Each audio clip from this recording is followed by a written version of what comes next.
એક સ્ટાર્ટર છે ફલ સબ્જ સીખ. અચ્છા, નામ તો થોડું ડિફિકલ્ટ છે. ફલ સબ્જ સીખ. અચ્છા, ફલ એટલે ફળની વાત છે, સબ્જ એટલે શાકની વાત છે, અને શીખ કબાબ છે. ઓકે, એટલે નામ ઘણું બધું સિમ્બોલિક છે, ઘણું બધું અર્થપૂર્ણ છે, પણ થોડું ડિફિકલ્ટ સાઉન્ડ કરે છે. અચ્છા, શું લઈએ છીએ સામગ્રી?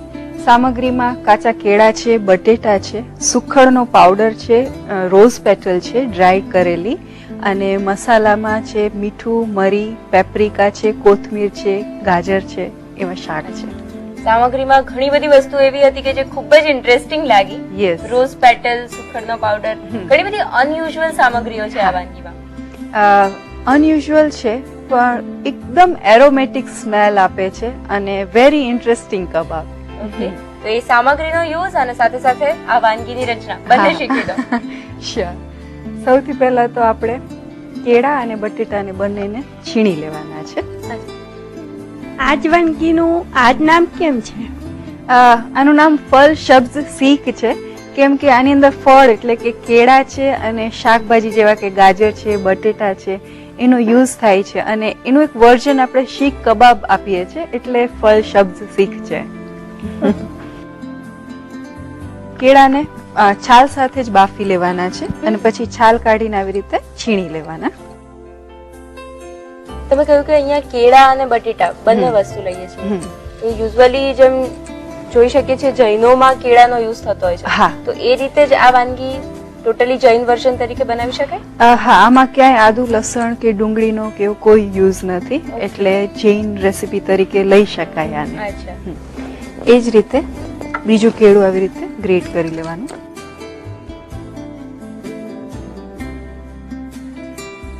એક નંગ બટેટું છે એને પણ છીણી લેવાનું છે. આવી રીતે કરવાનું રીઝન એ કે એનું મોઇસ્ચર જે હોય એ જળવાઈ રહે, એટલે આપણે બીજું કંઈ પાણી કે કંઈ એડ ના કરવું પડે. હા, જો તમે અગાઉથી છીણીને રાખો તો થોડું એ ડ્રાય થઈ જાય તો તમને બાઇન્ડિંગ કરવામાં તકલીફ પડે. એટલે જ્યારે બટેટા અને કેળા બાફ્યા છે ત્યારે પણ એ ધ્યાન રાખવાનું છે કે એને છીણીએ છીએ. હા, એકદમ વધારે પણ નહીં બાફી શકાય.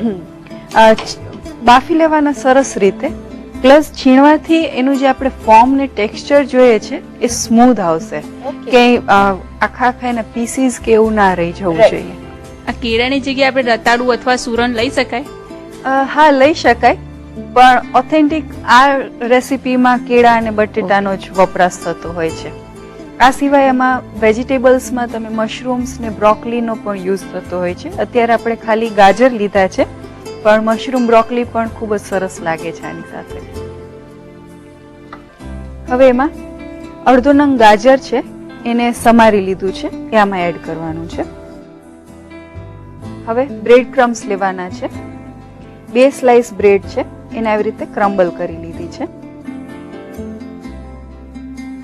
હવે આમાં મસાલો કરવાનો છે. અજમો લેવાનો છે 1/4 ટીસ્પૂન,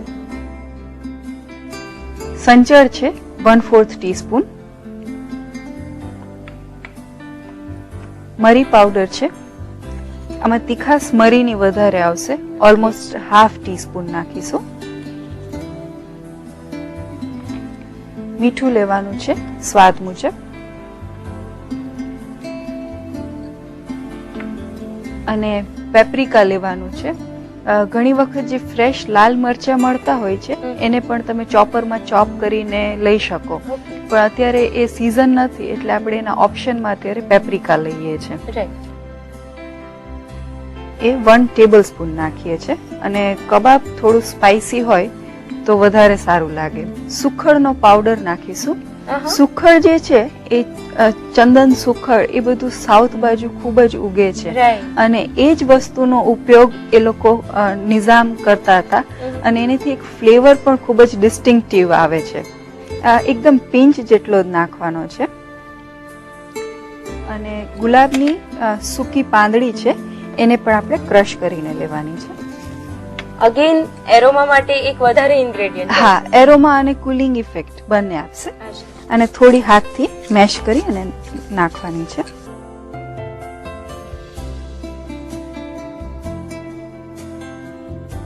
કોથમીર લેવાની છે, ઓલમોસ્ટ 2 ટેબલસ્પૂન. હવે આને પ્રોપરલી મિક્સ કરી લેવાનું અને એકદમ સરસ રીતે મસળવાનું છે. અને પાણી બિલકુલ યુઝ નહીં કરવાનું, એટલે સેજ સ્ટીફ થવો જોઈએ એનો ડો.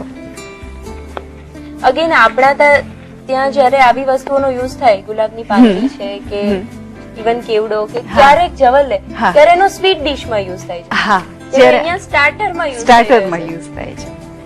થોડું તેલ લઈ અને ડવને વ્યવસ્થિત મિક્સ કરી લેવાનું છે, એનાથી સ્મૂથનેસ આવશે થોડી. As far as I know, worldwide Mughal વાનગીઓ કે જે મોગલાઈ કે નવાબી કુઝીન કહીએ, એ નોનવેજ માટે વધારે ફેમસ છે. હા, નોનવેજ યુઝ થતું હોય છે, પણ આપણે એના ઘણા બધા આપણી પાસે પણ ઓપ્શન છે. એની જે ગ્રેવી ને મેરિનેશન ને બધું હોય છે એ ખૂબ યુનિક હોય છે, પણ એની બદલે આપણે બટેટા છે, પનીર છે, એવી બધી વસ્તુનો યુઝ કરીને આપણે એનું એક ખૂબ જ સરસ વેજીટેરિયન વર્ઝન કરી શકીએ. એટલે થોડો જો સ્માર્ટ યુઝ કરવામાં આવે, હા, તો ઘણી બધી વાનગીઓને તમે તમારા સ્વાદમાં ઢાળીને પણ અલગ અલગ વેરાયટી બનાવી શકો છો. હવે આવી રીતે એના લુવા આપી દેવાના છે, એક સરખી સાઈઝના. જે સ્ટાર્ટર તમે બનાવો છો એની જગ્યાએ બીજા કોઈ સ્ટાર્ટર બનાવી શકાય? હા, શીખ કબાબ તો ખૂબ જ ફેમસ છે. અલગ અલગ વેજીટેબલ્સને યુઝ કરીને શીખ બનતા હોય છે. આ સિવાય પથ્થર કબાબ ખૂબ જ ફેમસ છે, જે પનીરથી આપણે કરી શકીએ. અને ગરાલે એટલે કે એક બટેટા વડા જેવું વર્ઝન છે, એ પણ ખૂબ જ પોપ્યુલર છે. અને એ સિવાય પણ જે મેંદુ વડા જેવું ટેક્સચર એટલે અડદથી ને એનેથી પણ સરસ સ્ટાર્ટર બનતા હોય છે. હવે આવી રીતે સ્ક્રુઅર લેવાનું અને એના ઉપર આ ડવને આપણે આવી રીતે પ્રેસ કરવાનું છે.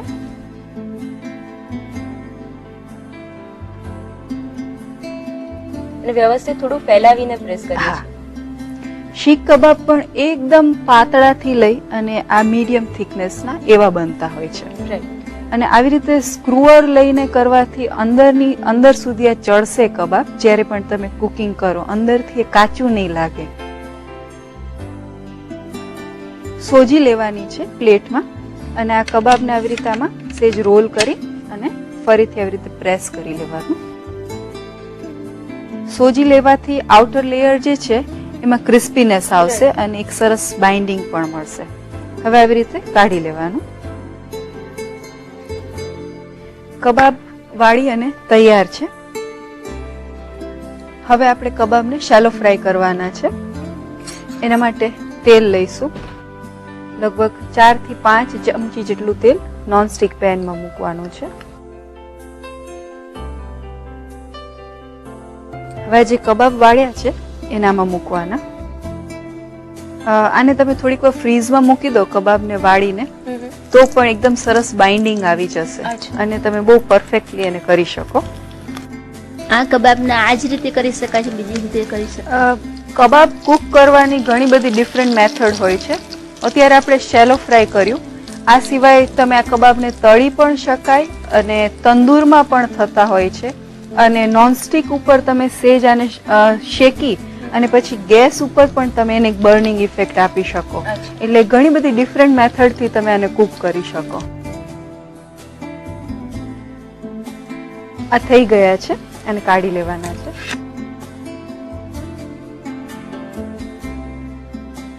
ઉપરથી થોડું સંચર ભભરાવીશું. સર્વ કરીએ.